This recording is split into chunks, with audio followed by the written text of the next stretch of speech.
The deal is structured in 3 phases. Phase 1 will last 6 weeks. It includes a full and complete ceasefire, withdrawal of Israeli forces from all the populated areas of Gaza, and the release of a number of hostages held by Hamas, including women and elderly and the wounded. And I'm proud to say Americans will be part of that hostage release in Phase 1 as well. And the Vice President and I cannot wait to welcome them home. In exchange, Israel released hundreds of Palestinian prisoners. And during Phase 1, the Palestinians can also return to their neighborhoods in all the areas of Gaza. And the surge of humanitarian assistance into Gaza will begin. And the innocent people can have a greater access to these vital supplies. You know, during the next 6 weeks, Israel will negotiate the necessary arrangements to get Phase 2, which is a permanent end of the war. Let me say it again, a permanent end of the war. There are a number of details to negotiate to move from Phase 1 to Phase 2, but the plan says if negotiations take longer than 6 weeks, the ceasefire will continue as long as the negotiations continue.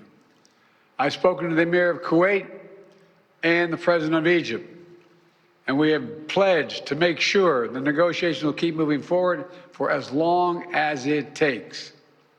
Then, when Phase 2 begins, there will be an exchange for release of the remaining living hostages, including male soldiers, and all remaining Israeli forces will be withdrawn from Gaza, and the temporary ceasefire will become permanent.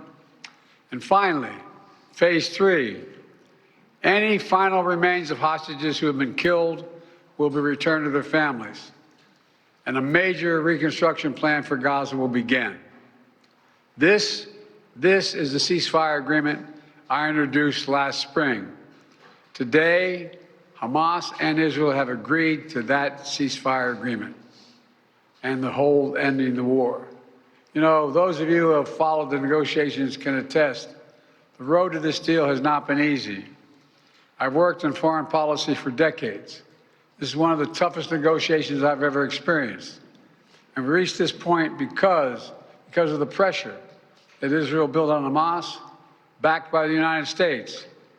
Hamas's longtime leader, Sinwar, was killed. Hamas's strongest supporter, Iran, launched attacks on Israel. And those attacks failed after my administration organized a coalition of nations to stop them. And after I ordered the U.S. ships and planes to come to Israel's defense, we also shaped Israel's strong and calibrated response, destroying Iran's air defenses, but avoiding an escalatory cycle of an all-out war. The United States also organized a coalition of 20 countries to stand up to attacks by the Houthis, including their missile attacks in Israel. Then, Hezbollah, another of Hamas's strongest backers, was significantly weakened on the battlefield, and its leadership was destroyed.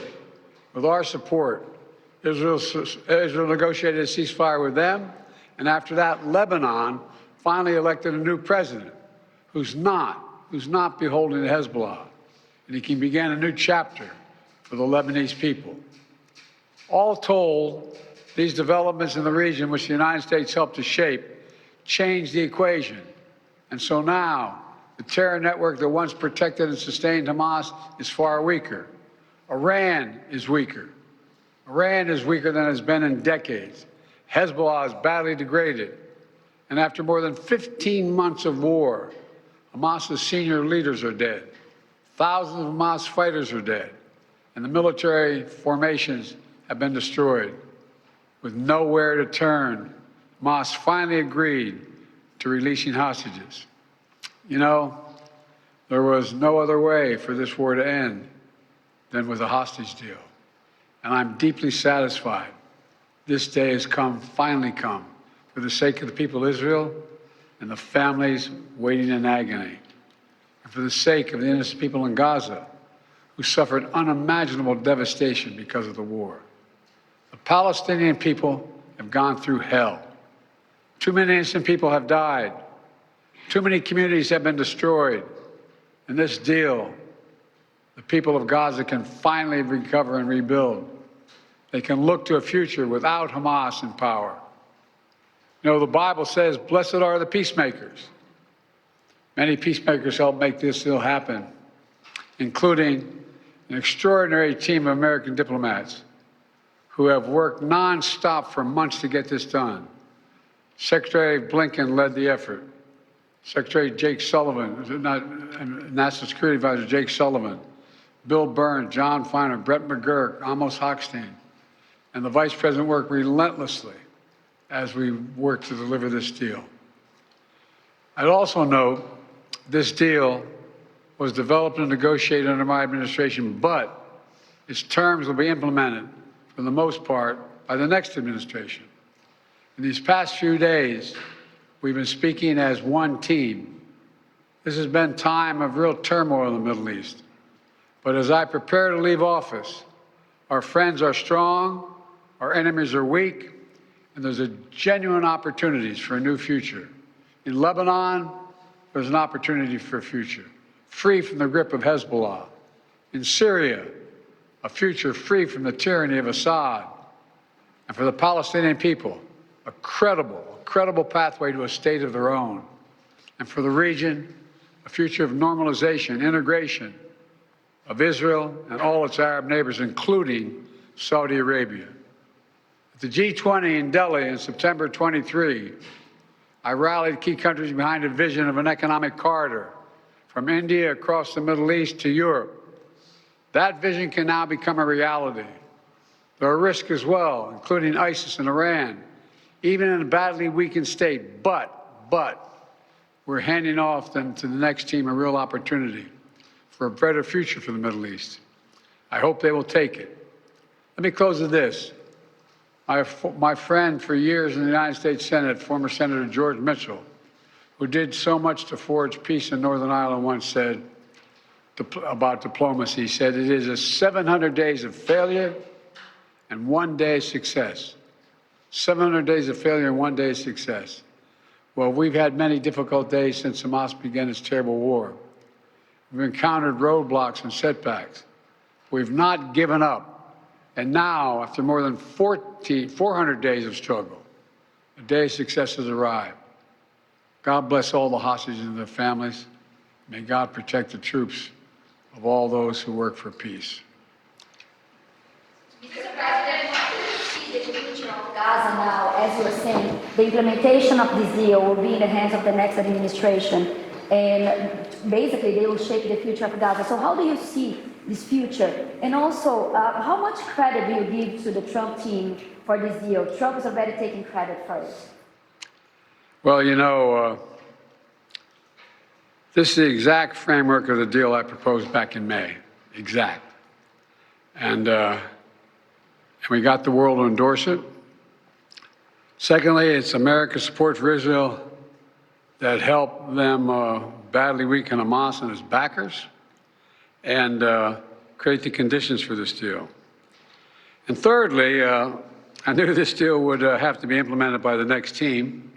So I told my team to coordinate closely with the incoming team to make sure we're all speaking with the same voice, because that's what American presidents do.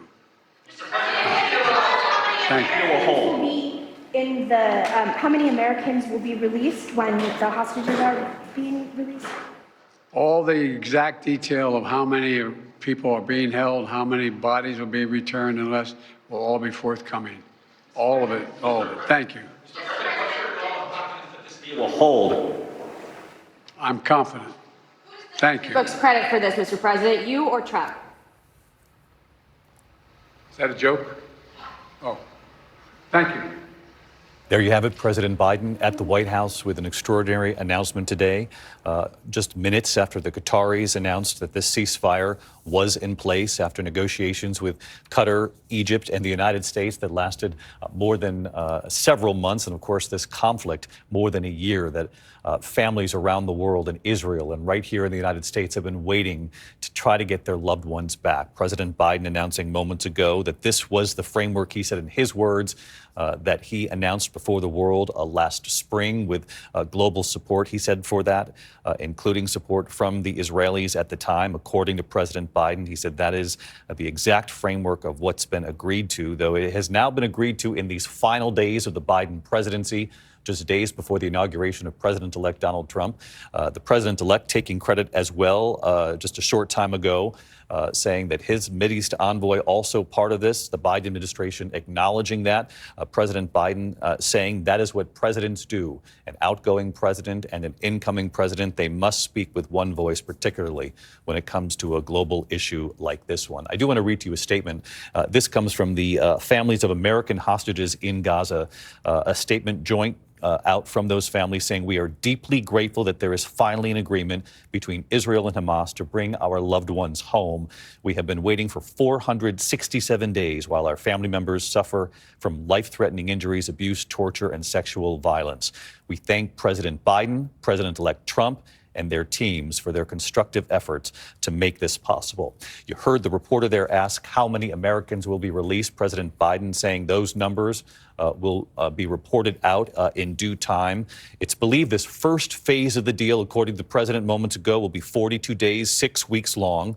The Israeli forces will withdraw, allow for more aid to get in, though it's our belief from early reporting here that the Israeli forces will stay on the border. They will also perform reconnaissance, it's believed. Some 33 hostages expected to be released, starting with women, children, and the elderly, according to President Biden there moments ago.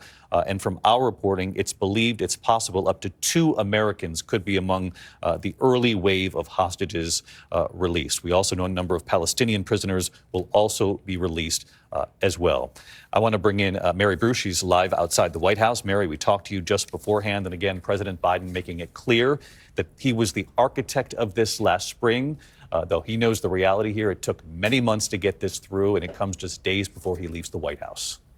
David, it certainly is hard to ignore the timing of all of this. Finally, this deal being reached just as President Biden has days left in office, less than a week now. And yet he repeatedly noted that the deal that is now being reached is based off of the framework that he introduced last May, that it was his administration who has worked so hard and diligently over these last many months to get this done. This was President Biden's top priority before leaving office. And yet you are now seeing, of course, the incoming president, Donald Trump, taking some credit. He is saying that this is an epic deal, saying this would not have been done if he were not about to take office. President Biden there was asked, who deserves credit, him or Trump? And he scoffed at that, saying, is that a joke? But you also heard President Biden there note that he felt it was important to bring the incoming administration into these talks so that there was no daylight between them, saying they were one team and saying that there's a real opportunity going forward and that he hopes the incoming administration will take it. And there is a lot still to be negotiated. This hopefully paves the way for an end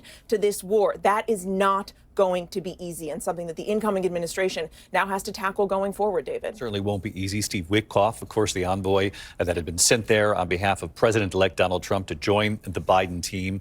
He's been given credit by the Qataris as well here as this announcement was revealed. I want to bring in Tom Soufi-Burridge. He's in Tel Aviv in what's been dubbed Hostage Square. Tom, I know many of the families have been gathered there with the early news here. It's late there. It's now dispersed, but give me a sense of what the families, what the demonstrators there said, how they reacted when they heard the news. Yeah, David, I think people might be surprised to hear that there's a subdued atmosphere on the streets of Tel Aviv tonight. We just came from a demonstration a short distance away from here, and, mixed feelings. People are happy there's a deal, an initial 6-week ceasefire, 33 hostages, most of them alive, we believe, to be released.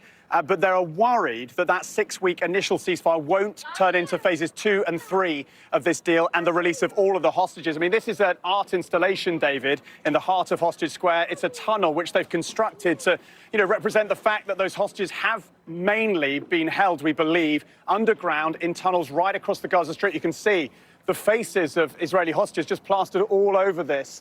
And This is symptomatic of the movement, David. We've been here so many times, speaking to the families, speaking to, thousands of Israelis who've backed them throughout. And we've just got the first reaction, David, from a relative, the cousin of a hostage, Afir Calderon, 54 years old, a father of 4, taken from the Nir Oz kibbutz on October 7th. And his cousin, she was telling me, look, she's very happy there's a deal, but she is still racked with anxiety. She doesn't know if her cousin Afir is still alive. And even if he is alive, she's not that confident he will be included in this initial phase of the deal. But if he's alive, he's an elderly male, he's 54, so he would, you'd hope, be included. But that is just, I think, a sense of the uncertainty here going forward for the hostage families. I've been in touch with 2 of the families of the Americans that we hope will be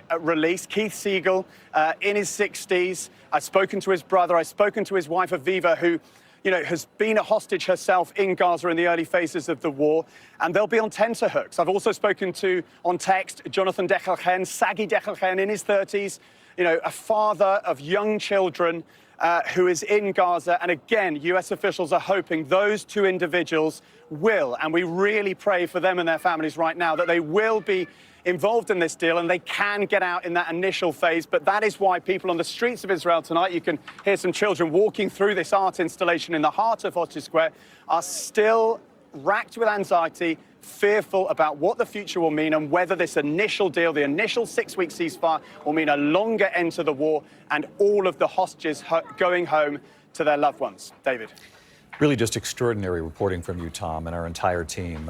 We said we would stay on this from the very beginning and remain focused on the families of these hostages. When you showed us the faces there on the tunnel there behind you, the installation, it just really drives it home that these families have been going through this for more than 400 days now. And as you rightly point out, even though as you start to hear that there could be hostages released as part of this ceasefire, this deal, so many of the families still don't even know if that means their loved one is coming home alive.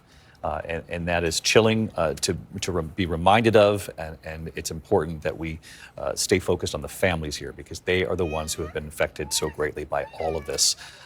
Tom, thank you. Thank you in Tel Aviv. I want to bring in our chief foreign correspondent, Ian Pannell, also in Tel Aviv. And Ian, I remember, this was about a year ago, I was on the air with Israeli Prime Minister Benjamin Netanyahu.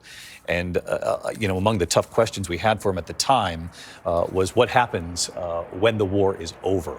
What happens to Gaza? Who sort of patrols it, is in charge of security there? And he told me on our air, that it certainly is not going to be those who want to continue the way of Hamas. But he went on to say, I think Israel will have for an indefinite period, will have the overall security responsibility because we've seen what happens when we don't have it. These are the kinds of much sort of larger picture questions that are going to have to be answered in the days and the weeks to come. When you hear from President Biden there saying it'll be the incoming administration who has to sort of shepherd this deal forward, and this will not be an easy task. Not only holding this ceasefire, but what happens in the phases that follow. Yeah, I mean, the devil is definitely in the detail here, especially phase 3. It's one thing that President Biden didn't really get into. Who governs Gaza? That's the key question. Reminder that Hamas isn't just a military organization, terrorist organization for many people, but it also is a political party. It was the elected government in Gaza, and they will still feel that they have a right to run Gaza. Now, that's clearly going to be unacceptable, as Prime Minister Netanyahu told you, as we've heard repeatedly from Israeli officials. That's a red line that they're not ready to cross. Now, there's been talk about bringing in other parties to potentially govern, but it's not a very enticing offer for many people. It's a problem that has to be dealt with, but it's a problem that no one really wants to own. I think for now, certainly good news, and it's interesting watching different parties emphasize the roles that they've played. And undoubtedly, the American role in this has been instrumental. But hearing President Biden again say that this was essentially the deal that was on the table back in May raises some important questions about what changed, what is different now. Now, clearly, the incoming Trump administration has used fairly strong language that has struck not just Hamas, but also the Israeli government. When he talked about unleashing hell, for example, we know that he told Prime Minister Netanyahu when he met him again some time back to wrap it up, to have this war done by the time that he takes office. We know that his special envoy has been very active on the ground. As you said yourself, he was thanked by the Qatari Prime Minister there. So Trump, as we're seeing in Ukraine, is regarded as a strong leader who will knock heads together and make a difference. But undoubtedly, most of the legwork has been done by the Biden administration. But the other crucial thing that I think people need to know is that the political makeup of Netanyahu's ruling coalition also changed. It essentially ended this bloc that the right-wing parties who were opposed to a ceasefire, opposed to any kind of agreement with Hamas.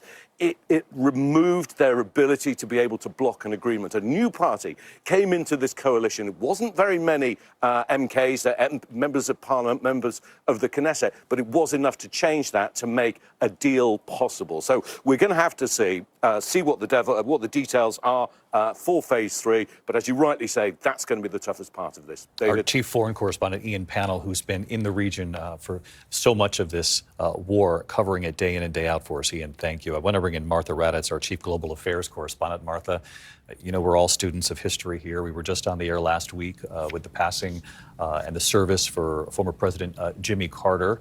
And it's not lost on you and me that this agreement comes really in the final days of the Biden administration. In fact, it takes effect Sunday, January 19th, the eve of the inauguration of President-elect Donald Trump. Really no question here, even from the Biden administration, that both administrations deserve credit. The Qataris pointing out President-elect Donald Trump's envoy in the Middle East as having helped the Biden team together as a force there going into this new administration. But even though they're very different scenarios, there has been extraordinary human suffering in this war. Some of the political parallels, you can't ignore that this is happening in the final days, the final hours of the Biden administration. Exactly, David. And we were talking about this just last week during Jimmy Carter's funeral. Those Iranian hostages, those American hostages held by Iran for 444 days, Jimmy Carter put his heart and soul into that. And that probably in some ways cost him re-election. But the deal was not made until Ronald Reagan, just hours after Ronald Reagan became president, a punch in the gut to Jimmy Carter by Iran. Of course, he was thrilled that those hostages were released after all the work he had done. But yes, just days away from the Trump administration taking over. And Donald Trump did say there would be hell to pay, as Ian noted, hell to pay if those hostages were not released before he took office. And they, too, have made huge efforts in the last few days with the Biden administration to get this over the line. But President Biden rightly pointed out that this was the agreement that he put forward last May, but 8 months later, and those hostages remained there, and the destruction of Gaza continued during that time. So this, as you said, David, it is an extraordinary announcement, but one with several questions as the Biden administration ends its term. Martha Raddatz in our Washington bureau. Again, the breaking news at this hour, a ceasefire between Israel and Hamas. Phase 1, 42 days, 6 weeks long, during which we expect 33 hostages to be released, starting with women, children, and elderly. And from early reporting, it's our belief that at least up to 2 Americans could be among those hostages released. Our coverage continues on ABC News Live, abcnews.com. I'll be back with the entire team for World News Tonight. I'm David Muir in New York. I'll see you then. Good day. This has been a special report from ABC News.